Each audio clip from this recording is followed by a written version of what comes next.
À la fête, ma femme a gloussé, tous les mecs ici sont sortis avec moi. J'ai haussé les épaules, parfait. Ça aidera pendant le divorce. Elle est devenue blême. C'était une blague. S'il te plaît, crois-moi. La phrase a frappé la terrasse comme un verre qu'on laisse tomber. La musique continuait de s'échapper d'une enceinte Bluetooth près du citronnier. Les enfants éclaboussaient dans la partie peu profonde de la piscine, et j'étais en train de retourner des travers de porc sur le grill quand Léa, tenant son verre de vin comme un micro, a ri trop fort et a dit « Chaque homme ici m'a goûté ». Les rires autour du brasero se sont tus. La bouteille de Romain s'est arrêtée à mi-chemin de sa bouche. Hugo fixait le gazon comme s'il avait perdu une lentille de contact. Étienne a remué la mâchoire et a regardé au-delà de moi, comme si la lune avait soudainement de l'importance. Ce n'était pas un lapsus. C'était une représentation dans mon jardin, à ma table, au milieu des miens. J'ai posé les pinces et je n'ai pas élevé la voix. Ça aidera pendant le divorce. La chaleur du grill m'a envahi le visage. L'enceinte n'avait pas compris le message. Elle maintenait un rythme joyeux. Personne ne dansait. Léa a plissé les yeux comme si je l'avais piqué. Oh, allez. C'est une blague. Romain, ai-je demandé sans la regarder. Il n'a pas répondu. Il a retiré la bouteille de ses lèvres et a passé sa langue dessus, balayant du regard la ligne de la clôture. Hugo, ai-je dit. Il a essayé de sourire. C'était avant.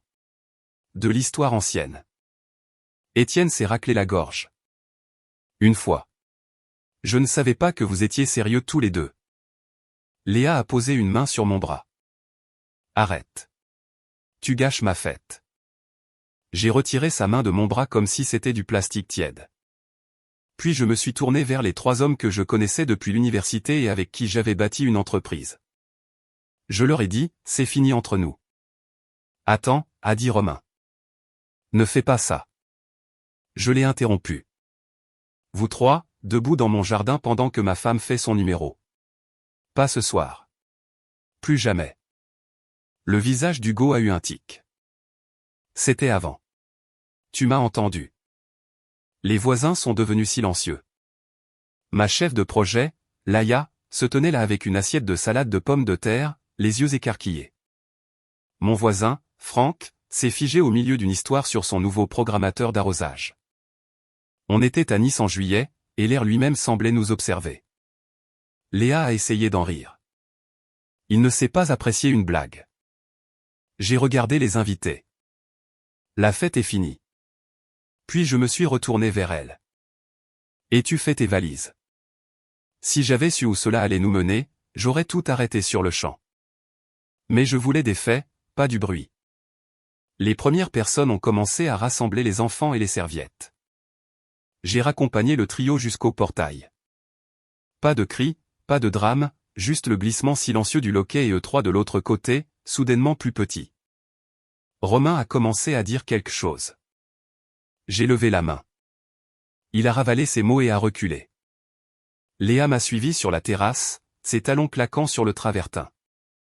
Alors maintenant, tu es le roi ? C'est moi qui gère cette maison et cette entreprise. Je lui ai dit, tu viens juste de découvrir qu'il y a des règles. Tu réagis de manière excessive. J'ai vérifié le grill, coupé le gaz. Fais un sac. Tu ne vas pas me mettre dehors devant. Tu voulais un public. Elle a attrapé mon poignet. J'ai baissé les yeux sur sa poigne jusqu'à ce qu'elle lâche prise. Fais tes valises, ai-je répété. On parlera après. Tu ne le feras pas, vraiment. Je l'ai déjà fait. J'ai sorti mon téléphone de ma poche et j'ai appelé Adrien. Il a décroché à la 2e sonnerie. Ça va ? Passe, ai-je dit. Dans 15 minutes. En route. Léa a entendu le nom et a secoué la tête. Tu as appelé ton frère ? Tu es sérieux. Il est calme, ai-je dit. Il est juste. Tu veux que ce soit juste, non ? Tu es incroyable. Je suis fatigué. Le portail a cliqué de nouveau lorsque le camion d'Adrien est arrivé. Il est entré dans le jardin comme s'il venait chercher une boîte à outils. Le même visage. C'est un entrepreneur avec des avant-bras comme des cordes et une voix qui maintient les équipes dans les délais. Il a fait un signe de tête à Léa. Prends ce dont tu as besoin. Elle a essayé de l'impliquer. Adrien, il est en train de. Ça ne me regarde pas, a-t-il dit. Allons-y. Je vis ici. Alors prends ce que tu veux emporter en partant, ai-je dit. Tu pourras revenir pour le reste avec une liste et sur préavis. Adrien m'a regardé, puis l'a regardé. J'attendrai au bord du trottoir. Il s'est retourné et est parti.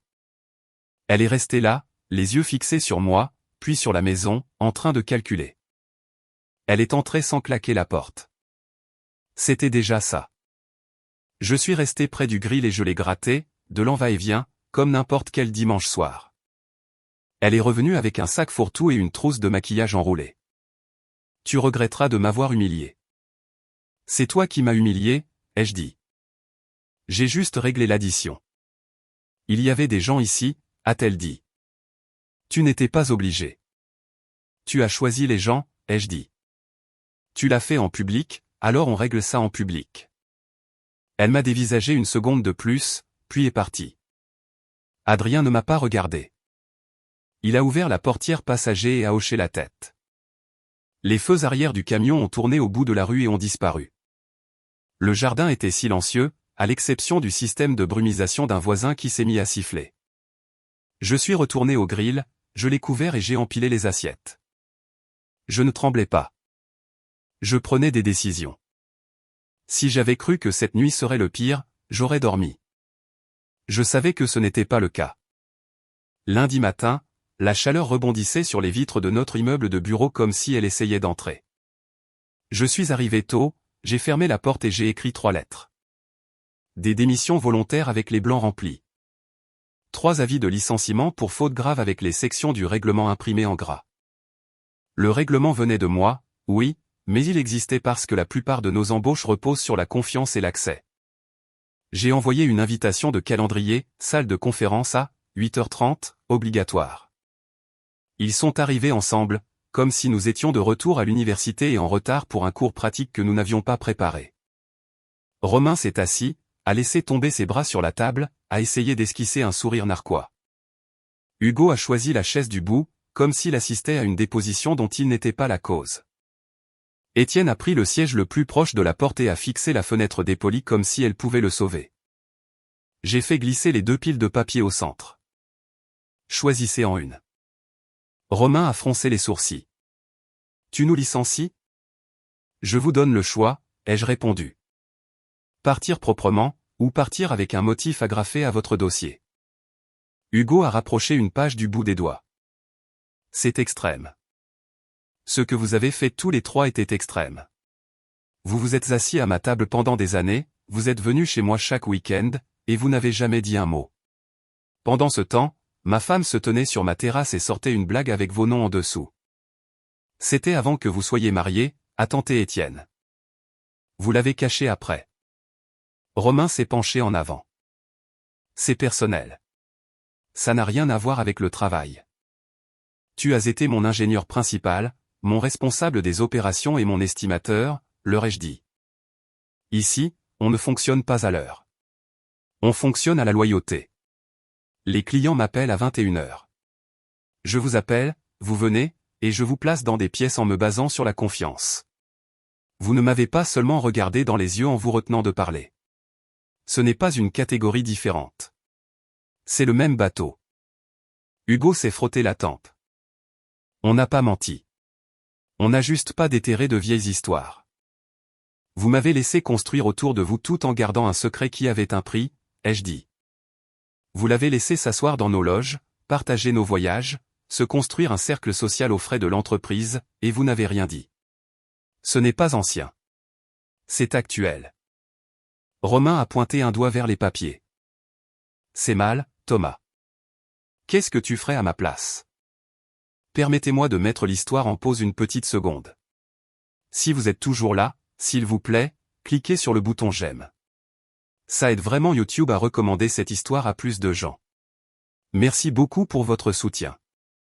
Maintenant, retournons à l'histoire. Je réglerai mes problèmes de famille chez moi, a-t-il dit. Pas ici. J'ai fait les deux, ai-je dit. Vous n'êtes pas chez moi. Ici, c'est le bureau. Lisez le règlement. Étienne a pris l'avis de licenciement et l'a parcouru. Violation de l'éthique d'entreprise. Risque pour la réputation. Conflit d'intérêts. Tu as écrit ça pour que ce soit flexible. Je l'ai écrit parce qu'on embauche des amis, et les amis peuvent ruiner une entreprise quand ils deviennent négligents, ai-je dit. Choisissez. Hugo s'est humecté les lèvres. On se tait et tu nous enterres ici? Vous démissionnez et vous partez avec une poignée de main, ai-je répondu. Ou vous êtes marqué pour faute grave, et quiconque m'appellera saura exactement pourquoi. Romain a repoussé sa chaise. Tu ne peux pas être sérieux. J'en ai fini de me faire avoir, ai-je dit. Choisissez une page. Étienne a regardé de l'un à l'autre. Thomas, allez. Pour une blague stupide. Cette blague a appris à mes clients, à mes voisins et à la moitié de notre personnel quelque chose que j'ignorais, ai-je dit. Et vos visages disaient que c'était vrai. Hugo a finalement attrapé un stylo. Sa main a tremblé, puis s'est raffermie. Il a signé la démission. Romain l'a regardé comme s'il venait de commettre une trahison. Étienne a soupiré et a pris un stylo. Tu regretteras d'avoir rendu ça public. C'est vous qui l'avez rendu public, ai-je dit. Romain n'a pas signé. Il a attrapé la vie pour faute grave et me l'a repoussé. Voilà ton spectacle. Licencie-moi. J'ai paraphé la dernière ligne et l'ai fait glisser vers les ressources humaines par la porte ouverte. Veuillez traiter ceci, ai-je dit à Pascal sans quitter Romain des yeux. Raccompagnez-le quand ce sera prêt. Les talons de Pascal se sont éloignés en tapotant. Romain s'est levé. On se reverra, mec. Je m'en doutais. Il est parti. Hugo et Étienne ont suivi avec le silence de ceux qui réalisent que la lumière dans laquelle ils se tenaient est en train de passer au rouge. Quand la porte s'est refermée, je suis resté assis dans le calme. Puis j'ai pris le téléphone, j'ai appelé la comptabilité et j'ai bloqué leur carte d'entreprise. Les codes de verrouillage du bâtiment ont été changés avant 10 heures. Je suis allé sur notre Slack et j'ai posté une courte note sur le canal de la direction, changement de personnel aujourd'hui. Détail d'ici la fin de la journée. En attendant, la couverture des clients sera assurée par Laïa et moi. Des questions? Contactez-moi directement. J'ai contacté Laïa. Ça te va de faire le double cette semaine? Elle a répondu, compte sur moi. Et toi, ça va? Mieux qu'hier. Elle a frappé et a passé la tête, son ordinateur portable à la hanche. C'était intense. Ça aurait dû être fait depuis longtemps. Tu veux que je sois dans la pièce pour les éventuels problèmes? Tu y seras, ai-je dit. Mais pas aujourd'hui. Elle a hoché la tête, mesurée. Laïa ne comble pas le silence. C'est une des raisons pour lesquelles elle est toujours là. Au fait, a-t-elle ajouté doucement. La terrasse, hier soir. J'étais là. Tu as bien géré. Ce n'était pas de la gestion, ai-je dit. C'était la première étape. Compris, a-t-elle dit et elle est partie. Quand je suis retourné à mon bureau, mon téléphone a vibré. Léa. Je l'ai laissé sonner, puis je suis allé sur mon calendrier et j'ai bloqué l'après-midi. Je ne faisais pas confiance à ma colère. Je faisais confiance à mes systèmes. Je suis rentré tôt. J'ai mis ces photos encadrées dans une boîte plate et je l'ai empilée près de l'entrée. J'ai pris le porte-clés du bol et je l'ai mis dans une enveloppe à son nom. J'ai changé le code de l'alarme et j'en ai laissé un nouveau pour son frère, au cas où elle aurait besoin de prendre des meubles avec un déménageur plus tard. J'ai envoyé un texto à Adrien, l'accès pour ses affaires sera programmé. Merci pour hier soir. Il a répondu par un pouce levé et rien d'autre, comme d'habitude. Léa a appelé encore, puis encore. Je n'ai pas décroché. Si elle voulait parler, elle pouvait utiliser la porte d'entrée comme tout le monde. Elle s'est présentée 1 heure plus tard. J'ai ouvert la porte et je me suis appuyé dessus. Tu ne réponds pas, a-t-elle dit. Je réponds maintenant. Il faut qu'on parle. Après que tu auras rassemblé tes affaires, ai-je dit. Le placard de la chambre d'amis est vide. Utilise-le. Tu me punis. Je protège mes limites de ma femme. Du manque de respect. Elle a soufflé. C'était une blague. Répète-le pour l'assemblée, ai-je répondu. Je veux entendre comment ça sonne. Tu prends plaisir à ça. Non, ai-je dit. Je fais ça. Alors dis ce que tu veux, a-t-elle dit. Dis-moi quelle est la solution. Tu fais tes valises, lui ai-je dit. Adrien vient te chercher. On met de la distance. Ensuite, j'écouterai, mais le résultat sera probablement le même. Le divorce? Les conséquences, ai-je dit. Appelle ça comme tu veux. Son visage s'est crispé. Elle est passée devant moi, a attrapé la boîte près de l'entrée et l'a emportée dans le couloir. Je l'ai regardée partir.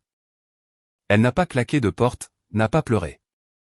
Elle a manipulé les cadres et les bijoux comme si elle était en retard pour un vol. Quand elle est revenue, elle s'est arrêtée et a croisé mon regard. J'ai été stupide, a-t-elle dit. C'était avant. J'étais jeune. Je n'aurais pas dû plaisanter. Je me rattraperai. Ce n'est pas un prix que tu peux payer, ai-je répondu. Et ce ne sont pas des excuses que tu me dois. C'est un argument de vente pour garder ta place. Tu es froid. J'ai été chaleureux pendant des années, ai-je dit. Tu préférais ça. Elle s'est enflammée et a détourné le regard, puis a essayé un ton différent. Laisse-moi rester ici ce soir. Juste ce soir. On gardera nos distances. J'ai besoin d'un moment pour savoir où aller. Pas ce soir, ai-je dit. Adrien est dehors. Au même moment, son klaxon a retenti. Un court coup. Je lui avais envoyé un texto quand elle était arrivée. Elle a regardé au-delà de moi, puis de nouveau mon visage. Tu le fais vraiment? Je l'ai déjà fait, ai-je dit. Elle a expiré brièvement. Très bien. Elle est partie. La maison a semblé plus grande lorsque la porte s'est refermée derrière elle. Le silence n'a pas résonné. Il s'est installé. Mon téléphone s'est allumé 1 heure plus tard avec des textos de Hugo et Étienne. Je n'ai pas répondu. Il s'est rallumé le lendemain matin. Un avis formel d'un avocat qu'ils avaient engagé. Licenciement abusif, disait-il, comme s'il me connaissait. La lettre de mise en demeure contenait des phrases sur l'histoire personnelle n'ayant pas d'impact sur la performance professionnelle, le licenciement à titre de représailles, le manque de procédures régulières. Ils avaient agi plus vite que prévu. J'ai souri sans joie et j'ai mis ma veste. J'ai conduit jusqu'au cabinet Dubois et Associés parce que l'associé directeur du cabinet avait parlé lors d'un petit déjeuner d'affaires 3 ans plus tôt et avait distribué une carte que je n'avais jamais jetée. Je suis entré dans le hall, j'ai donné mon nom et je me suis assis sur une chaise qui essayait de me faire sentir plus petit. Une jeune avocate est venue me chercher. Elle ressemblait à une étudiante diplômée que le monde n'avait pas encore brisée. Des yeux intelligents, un visage calme, des cheveux tirés en quelque chose de soigné. Maya Chin, a-t-elle dit en tendant la main. Vous êtes Thomas. C'est bien moi. Salle de conférence 3, a-t-elle dit. Elle m'a laissé parler pendant 3 minutes, puis a levé un doigt. Laissez-moi voir les lettres que vous leur avez données. Je les lui ai tendues. Elle a parcouru le texte. La formulation du règlement est claire, a-t-elle dit.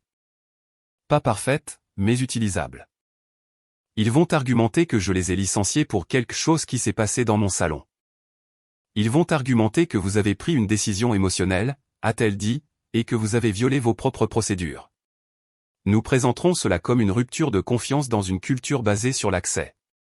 C'est important quand vous avez construit cette culture autour de vous. Ça semble flatteur.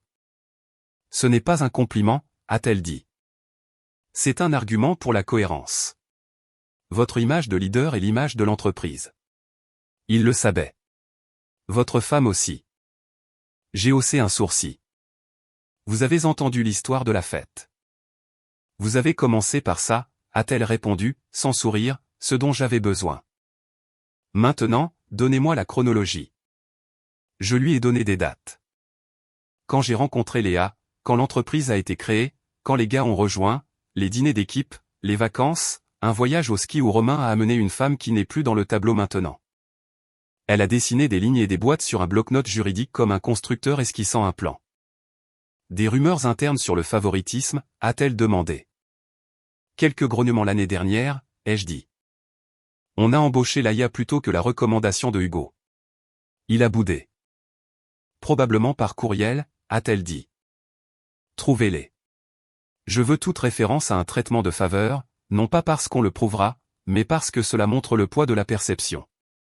Et j'ai besoin de votre politique d'éthique dans le dossier d'intégration de tout le monde. Ils l'ont. Bien. Pourquoi vous, ai-je demandé. Sans vouloir vous offenser, mais on dirait que vous avez passé le barreau hier. Je l'ai passé il y a 2 ans, a-t-elle dit, toujours calme. Et j'aime les dossiers comme celui-ci. Il parle de culture honnête, pas de règles sur papier. Vous avez gardé vos règles strictes. Ça aide. Et si on perd, vous réglez à l'amiable, a-t-elle dit. Je ne pense pas qu'on perdra. Vous avez l'air sûr de vous. J'ai l'air préparé. J'ai expiré. D'accord. Elle a fermé son carnet. Quand nous serons devant un juge, ils essaieront de vous dépeindre comme une tête brûlée. Vous ne les aiderez pas. Vous répondrez clairement. Vous ne dériverez pas sur le mariage à moins que je ne vous le demande. Vous direz, j'ai pris une décision concernant la confiance au sein de mon équipe de direction et ensuite vous arrêterez de parler. Ça, je peux le faire. Aussi, a-t-elle ajouté, vous semblez moins sympathique si votre maison est encore un sanctuaire dédié à votre mariage. S'il demande des photos ou des réseaux sociaux par assignation, je préférerais voir de la distance. Déjà fait, ai-je dit. J'ai tout mis en boîte. Bien, a-t-elle dit. Prochaine étape, j'enverrai des demandes de communication des pièces entre 3. S'ils se coordonnaient, je le veux sur papier. Merci. Ne me remerciez pas encore, a-t-elle dit. Méritons-le. Permettez-moi de mettre l'histoire en pause une petite seconde. Si vous êtes toujours là, s'il vous plaît, cliquez sur le bouton j'aime. Ça aide vraiment YouTube à recommander cette histoire à plus de gens. Merci beaucoup pour votre soutien. Maintenant, retournons à l'histoire. Nous nous sommes préparés pendant 2 semaines. J'ai sorti des courriels. Nous avons trouvé des fils de discussion où des employés juniors demandaient s'il y avait des « intouchables ». Une note des ressources humaines sur Romain qui plaisantait dans la salle de pause en disant que « être proche du patron, c'est une assurance emploi ». Un message de Hugo à Étienne, il ne nous virera jamais. Il nous doit bien ça. Maya a entouré celui-là 2 fois. Léa a essayé de me joindre 2 fois pendant cette période. D'abord avec un appel tard dans la nuit, voix douce. Celle qu'elle utilisait quand elle voulait que je choisisse un restaurant et que je paie. J'ai tout gâché, a-t-elle dit. J'ai été stupide. Laisse-moi rentrer. Je dormirai dans la chambre d'amis. On trouvera une solution. J'ai laissé le silence s'étirer jusqu'à ce que la tonalité meure. Non, ai-je dit. La chambre d'amis est pour mon neveu quand Adrien le dépose pour le week-end. Tu me punis. Je mets en place un emploi du temps, ai-je dit. C'est différent. Elle a reniflé. Je savais que tu étais rigide, mais ça. Je suis cohérent, ai-je dit. Ça ne t'a jamais plu. Clic. La 2e fois, elle a demandé si elle pouvait passer prendre des vêtements. J'ai répondu par texto, fais une liste. Adrien retrouvera les déménageurs. Je ne serai pas à la maison. Elle a envoyé un emoji qui lève les yeux au ciel. Puis, tu veux que ça devienne moche. À ton aise. On a déjà dépassé le stade du joli, ai-je répondu. Le jour du tribunal est arrivé comme une vague de chaleur après une courte brise. Nous étions assis à une longue table, Hugo et Étienne à gauche avec leur avocat, un type aux cheveux parfaits et à la cravate qui disait qu'il aimait les miroirs. Romain était assis plus en retrait, les bras croisés, la mâchoire en avant. Leur camp a commencé par un discours qui tentait de faire de moi un homme colérique, un leader qui prend des décisions irréfléchies basées sur des offenses personnelles. Il a dit, impulsif, comme si c'était mon prénom. Maya s'est levée, a exposé une série de faits et la gravi sans drame. Ceci n'est pas un conflit domestique, a-t-elle dit au juge. C'est une rupture de leadership dans une entreprise qui fonctionne sur la réputation et l'accès. Ces hommes ont dissimulé un contexte matériel à la personne qui a construit la culture et les a placés à des postes avec une exposition privilégiée. L'événement décisif n'a fait que le mettre en lumière. Elle a posé des pièces à conviction sur la table, numérotées, ennuyeuses. Les choses ennuyeuses battent les choses bruyantes. Courriel, accusé de réception du règlement, une petite pile de listes d'intégration avec leur signature. Le juge n'a souri à rien de tout cela. Il a lu, a posé 3 questions. Il a écouté la partie où j'ai dit, clairement, j'ai pris une décision concernant la confiance au sein de mon équipe de direction. Puis il nous a regardés tous les deux et a rendu le jugement qui m'a dit que la phrase dans mon jardin n'avait pas seulement été un bon moment. Elle avait été le début d'une sortie propre. Sur les marches à l'extérieur, il n'y avait pas de journalistes parce que nous ne sommes pas ce genre d'entreprise. Mais Romain était là. Il s'est approché comme s'il pouvait encore négocier. Tu as ruiné 3 carrières parce que ta femme t'a embarrassé. Tu as ruiné la tienne en t'asseyant à ma table et en gardant la bouche fermée, ai-je répondu. Et j'ai rétabli mes standards là où ils auraient dû être. Hugo a essayé d'intervenir. On peut parler? On vient de le faire, ai-je dit et je me suis détourné. Étienne ne s'est pas approché. Il regardait le sol comme si le pavé pouvait s'ouvrir et le sauver.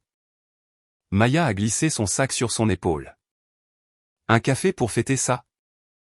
Je ne fête pas la perte de Jean, ai-je dit. Mais j'apprécie votre travail. Considérez ça comme un débriefing, a-t-elle dit. Partie remise, ai-je dit. J'ai une maison à finir de vider. Vous faites ce que vous avez à faire, a-t-elle dit. Je reste stable. Appelez-moi s'ils font du bruit. Et, Thomas? Oui. Vous avez tenu bon en public, a-t-elle dit. La plupart des gens cèdent en privé. Ça aide. Ce n'était pas pour marquer des points. Je sais, a-t-elle dit. C'est pour ça que ça a marché. J'ai conduit jusqu'à la maison avec les fenêtres fermées et la climatisation qui mâchait le désert. J'ai tapé le code sur le clavier du portail et je l'ai laissé s'ouvrir lentement pendant que le soleil me brûlait la nuque à travers la vitre. Le jardin avait l'air identique. Tout le reste, non. Léa a appelé ce soir-là. Tu te sens bien maintenant? Je me sens propre, ai-je dit.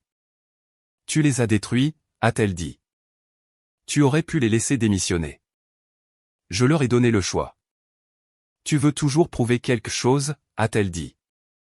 Je l'ai déjà prouvé, me suis-je dit à moi-même. Tu te crois noble, mais tu es mesquin.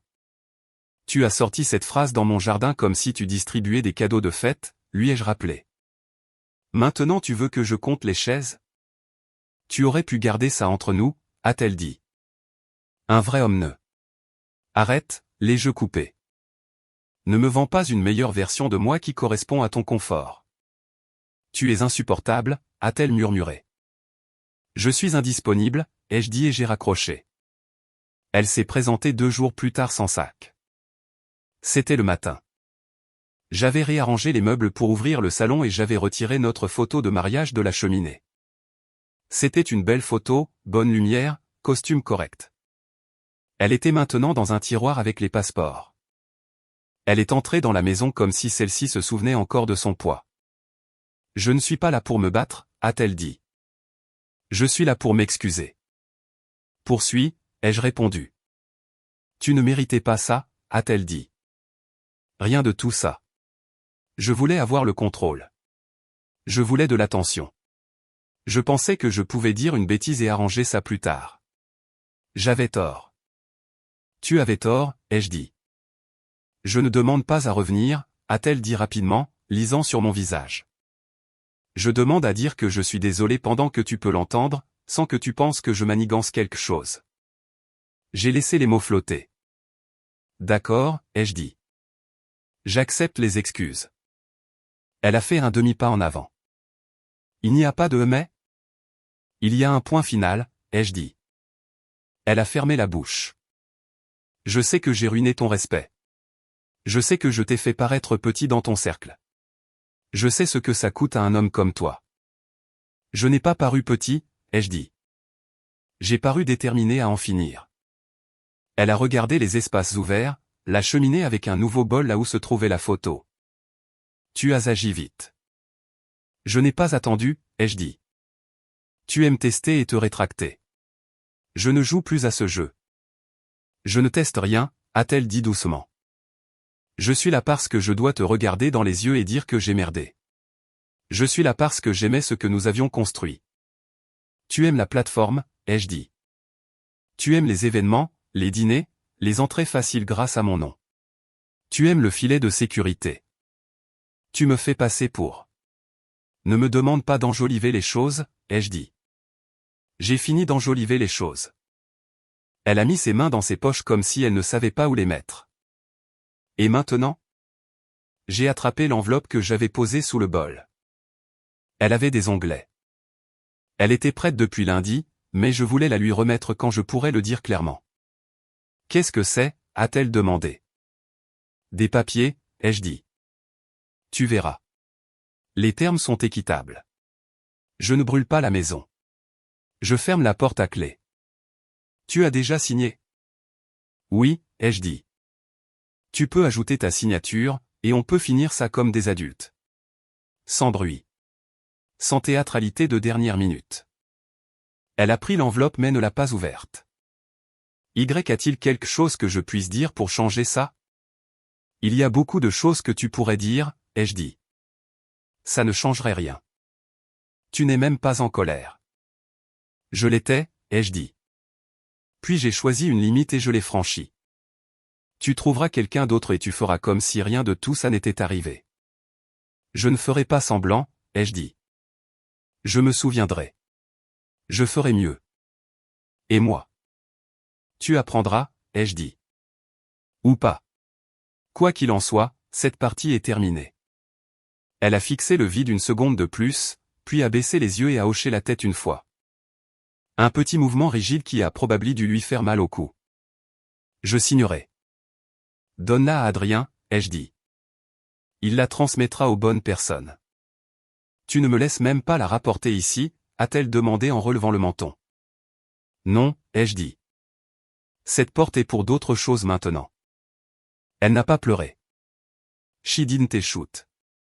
Elle s'est dirigée vers le seuil et s'est arrêtée. Tu es plus froid que je ne le pensais. Je suis plus clair que tu ne le voulais, ai-je dit. Elle est partie. L'enveloppe glissait sous son bras comme un accessoire qui avait trouvé la bonne scène. J'ai pris une grande inspiration, j'ai senti l'air remplir un espace qui avait été à moitié plein pendant trop longtemps, et j'ai pris mes clés. Si l'histoire avait besoin d'une danse de la victoire, elle ne l'a pas eue. Elle a eu des rendez-vous respectés, des réunions de personnel où les gens posaient des questions justes et obtenaient des réponses directes, et un bureau où Laïa s'est installée au bureau d'Étienne sans perdre un instant. Elle a eu 2 nouvelles embauches recommandées par un gars de Lyon qui était notre concurrent et qui voulait maintenant échanger du travail. Elle m'a vu ouvrir ma propre porte à 21h à l'enfant de mon frère, souriant autour d'un esquimau, demandant si la chambre d'amis avait la couverture cool. Elle l'avait. 3 semaines après l'envoi des papiers, j'ai croisé Franck à la boîte aux lettres. Il s'est appuyé sur le métal et a plissé les yeux face au matin. J'ai entendu dire que tu avais eu une fête qui a explosé, a-t-il dit. Tu y étais, Franck, ai-je dit. Tu as vu. J'ai fait comme si je n'avais rien vu, a-t-il dit. Mais je t'ai vu garder ton calme. C'est rare. Je ne fais pas de bruit, ai-je dit. Tu as taillé tes haies, a-t-il noté, comme si c'était lié. J'ai taillé plus que ça, ai-je dit. Tant mieux pour toi, a-t-il dit, puis il a baissé la voix. J'ai vu Romain au magasin de bricolage. Il avait l'air d'un homme qui a coupé son propre tuyau par erreur. Il s'en remettra. Il s'en remettra, a dit Franck. Certains d'entre nous apprennent avec les objets tranchants. Il a ri et est retourné vers son allée en secouant la tête. Laïa m'a attrapé dans le couloir laté. Déjeuner avec un client potentiel à 13h, a-t-elle dit. Il a demandé à te voir. J'y serai. Maya a appelé pour dire que le délai d'appel était passé sans action. Ce dossier est clos. Dis-lui merci. Dis-le-lui toi-même, a dit Laïa, retenant un sourire. Elle t'a de nouveau invité à prendre un café. C'est toi qui essaies de me pousser à avoir une vie sociale? C'est moi qui te maintiens en vie, a-t-elle dit. D'accord, ai-je dit. Mets-le dans le calendrier pour vendredi. Vendredi après-midi, je me suis présenté dans un petit endroit à 2 pâtés de maison du palais de justice.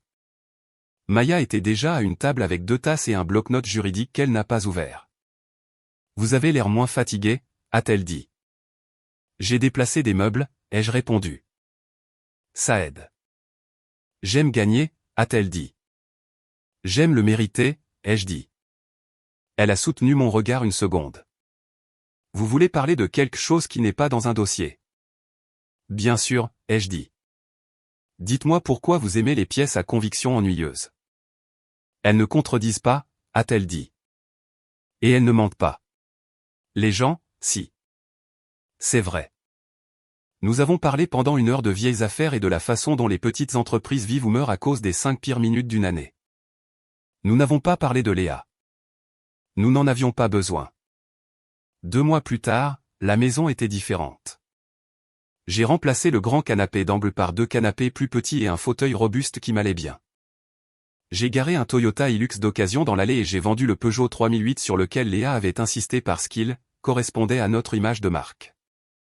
Mon frère et moi avons construit un établi dans le garage et avons nivelé les étagères que nous n'avions jamais pris la peine de mettre droites. J'ai recommencé à soulever des poids le matin et je faisais des œufs dans une poêle qui n'avait pas d'ensemble assorti parce qu'elle n'en avait pas besoin. Les gens parlent des fins comme si elles arrivaient avec une musique de film. Ce n'est pas le cas. Elles arrivent avec de l'initiative et du papier propre. Elles arrivent avec des gens fiables au bon poste et des gens peu fiables écartés avec une signature plutôt qu'avec une scène. Le nom de Léa revient de temps en temps. Je sais qu'elle a emménagé avec une amie de l'autre côté de la ville. J'ai entendu dire par quelqu'un qu'elle avait essayé un nouveau travail dans l'événementiel et que ça n'avait pas marché parce que les invitations avaient changé et qu'elle ne pouvait plus tirer parti des miennes. Je ne cherche pas les détails. Je n'ai pas besoin de voir où elle a atterri pour savoir où je me tiens. Mon dernier mot pour elle a été prononcé à la porte quand je lui ai tendu l'enveloppe. C'était là l'essentiel. Elle voulait le contrôle, le confort et le statut sans en payer le prix. J'ai payé le prix au comptoir, en public, tranquillement. J'ai payé une seule fois. Quand je ferme à clé le soir, je traverse une maison qui ne me doit pas d'excuses. Le jardin cuit encore au crépuscule et le citronnier est toujours têtu. Parfois, je regarde un match avec Franck.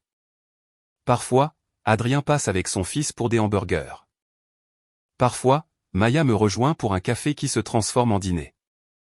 Et nous parlons de tout, sauf des salles d'audience. Si vous attendez un sauvetage romantique de dernière minute de l'ancienne histoire, vous attendrez seul. Je me suis sauvé moi-même. Léa a fait glisser sa phrase sur ma terrasse et s'attendait